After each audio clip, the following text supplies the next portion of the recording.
السلام علیکم ورحمۃ اللہ وبرکاتہ۔ بسم اللہ الرحمن الرحیم۔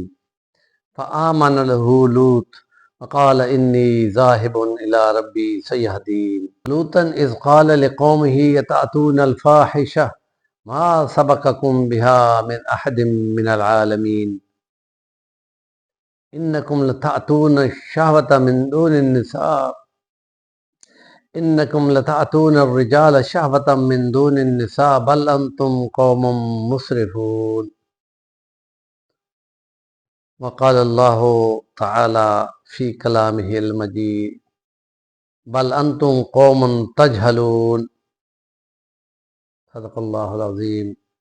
سیرت نبوی صلی اللہ علیہ وسلم اور انبیاء کرام پہ ایمان کے سلسلے میں ان انبیاء کے کچھ حالات اور ان کی قوم کی نافرمانیوں اور ان کے چیلنجوں اور ان کی دھمکیوں کے جواب میں خدا پاک نے ان قوم پر مختلف عذاب مسلط کیے اور ان اللہ کے نبیوں کو انہوں نے ستایا، اور آخر پہ جب انہوں نے بہت زیادہ چیلنج کیے تو اللہ کے نبی خدا سے فریاد کناں ہوئے، اور پھر خدا نے ان کو عبرت کا نشان بنا دیا۔ قوم لوط کا بھی یہی حال ہے، یہ حضرت ابراہیم کے بھتیجے کی قوم ہے۔ یہ معاشرتی طور پہ زمین پر اخلاقی زوال کا شکار تھے اور عقیدے میں بھی غلط تھے، تو حضرت لوط علیہ السلام نے ان کو بہت سخت وارننگ دی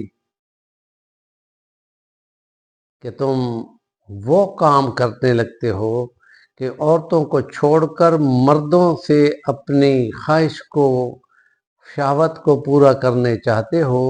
یہ وہ کام ہے جو تم سے پہلے کبھی کسی پورے جہان میں کسی نے نہیں کیا تھا، یہ تو بہت زیادتی والا کام کرتے ہو۔ دوسری جگہ فرمایا یہ تو تم جہالت والا کام کرتے ہو،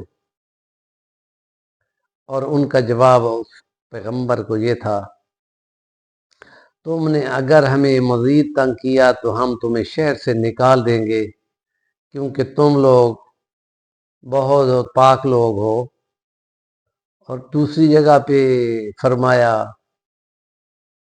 کہ لے کے آ وہ عذاب جو جس کی تم ہمیں دھمکیاں دیتے ہو۔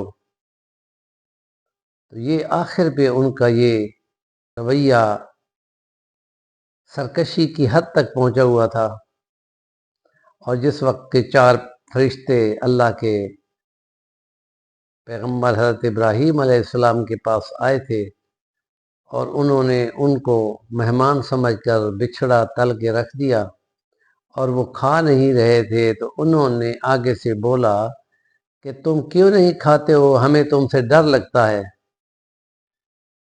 تو وہ بولے کہ ہم تو اللہ کے پیغام رساں ہیں، فرشتے ہیں، ہم کیسے کھائیں؟ تو وہ سمجھ گئے، اور انہوں نے پھر خوشخبری دی کہ ہم تمہیں اسحاق کی خوشخبری دیتے ہیں اور اس کے بعد یعقوب کی خوشخبری دیتے ہیں۔ اور پھر فرمایا کہ اور طرح کیا مشن ہے؟ تو وہ بولے کہ اب ہم لوط علیہ السلام کی بستی کی طرف جاتے ہیں، ان کو ہلاک کرنے کا حکم آ گیا ہے۔ اور پھر جب حضرت لوط کے پاس پہنچے اور جوان لڑکوں کی خوبصورت شکلوں میں، تو وہ قوم گویا کہ ان کو نشہ پلا دیا گیا ہو، اور خدا کے کلام میں یوں ہے کہ ان کو کچھ ہوش ہی نہیں رہا، ایسے وہ بھاگتے بھاگتے آئے۔ تو آگے سے انہوں نے کہا کہ قوم کی بیٹیوں سے شادیاں کر کے اپنی شہوت کو ختم کرو اور یہ کام چھوڑ دو۔ اور پھر ان کے الفاظ یہ تھے، کاش کہ میرے پاس کوئی قوت ہوتی، او آوی الی رکن شدید لن یصلوا الیک، اے پیغمبر تم ڈرو مت، یہ تم تک نہیں پہنچ سکتے۔ اور پھر کہا کہ اب جلدی سے نکلیں ایمان والوں کو لے کر، اور آپ کی بیوی بھی نہیں نکلے گی کیونکہ وہ ان کی حامی ہے اور ان کے مزاج کی ہے اور کفر پہ ہے، وہ ان ہلاک کرنے والوں میں سے ہی ہوگی۔ اس سے اگلا بیان انشاءاللہ ہم اگلے بلاگ میں اگلے دن بیان کریں گے۔ ہمارے چینل کا نام ہے صفی گلوانی، ضرور سبسکرائب کریں، کام کی بات کا کمنٹ دیا کریں۔